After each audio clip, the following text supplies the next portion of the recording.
faire des diagrammes circulaires. Bienvenue dans cette nouvelle vidéo, vous allez apprendre à utiliser un rapporteur dans un cercle. Donc vous dessinez votre cercle à l'aide d'un compas. Ensuite, on va découper des parts. Alors le but ici, lorsque vous faites un camembert ou un diagramme circulaire, est de dessiner des parts. Donc vous partez sur quelque chose qui représente 100% des parts, donc 360 degrés, et vous allez devoir couper des degrés. Pour commencer, on va d'abord tracer un diamètre. Donc lorsque vous coupez du fromage, il vous faut toujours une première entaille. Vous êtes bien d'accord? Je vous rappelle qu'un rayon correspond à la moitié d'un diamètre.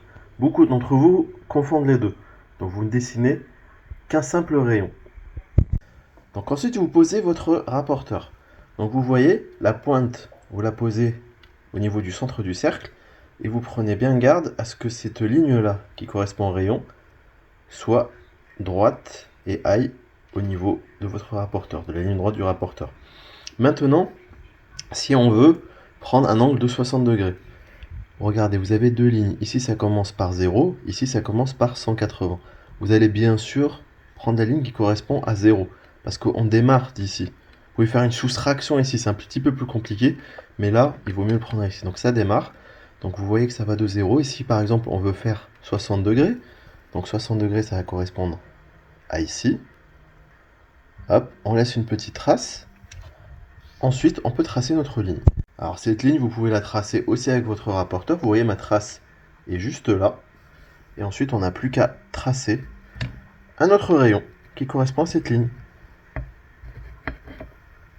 Ensuite, donc on a découpé notre première part, c'est celle-ci. On veut faire une deuxième part qui fait, par exemple, 40 degrés. Beaucoup d'entre vous font l'erreur de remettre le rapporteur ici. Hop, donc le centre du cercle et ensuite la ligne droite.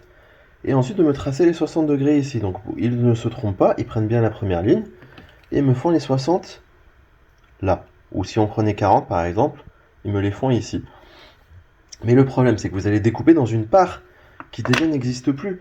Donc partez du principe que si c'est tracé, bien en fait, cette part, hop, on l'a retirée. Donc vous ne pouvez pas, mal couper d'ailleurs, vous ne pouvez pas recouper sur une part qui n'existe pas. Donc en fait, vous devez partir soit d'en bas, pour continuer. Donc on met notre centre de cercle ici, la ligne droite là, et ensuite, si on voulait faire 40 degrés, hop, on refait 40 degrés, on fait notre ligne droite,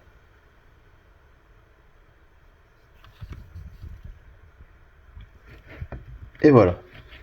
Donc soit on faisait ça, par en bas, donc on va dire que j'ai effacé avec une gomme le trait, soit on le fait dans la continuité au-dessus.